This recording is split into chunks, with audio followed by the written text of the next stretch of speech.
Senator, you have often talked of the need for a political revolution in the United States. You're a democratic socialist. When some Latinos hear those words, they think Venezuela and Cuba, Chavez and the Castro brothers, 57 years of dictatorship. Talk to the people who escaped those regimes today and hear you use those words and wonder exactly what you have in mind. Sure. When I talk about democratic socialism, you know what I'm talking about? Social Security, one of the most popular and important programs in this country, developed by FDR to give dignity and security to seniors. And it has been enormously successful in reducing poverty among seniors.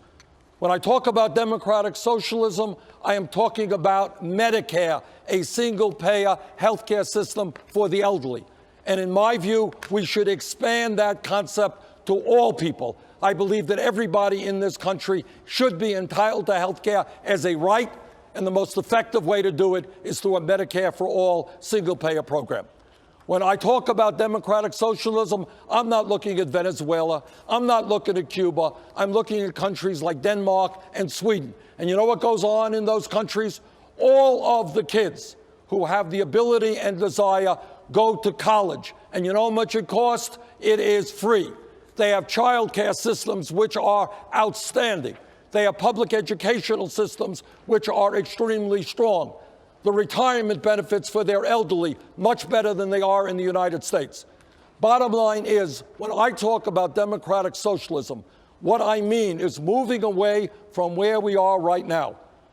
As a member of the Senate, let me break the bad news to all of you. We have a Congress right now which is dominated by Wall Street and big money interests.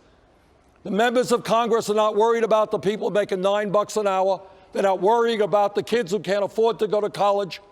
They're not worrying about people who have no health insurance. That's not their worry. Their worry is getting campaign contributions from very, very wealthy people and providing tax breaks for those who don't need it.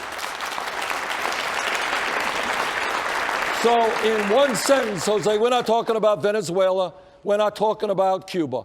We are talking about the concept, which I don't think is a radical idea, of having a government which works to represent the needs of the middle class and working families rather than just the top 1%. Senator, thank you. I want to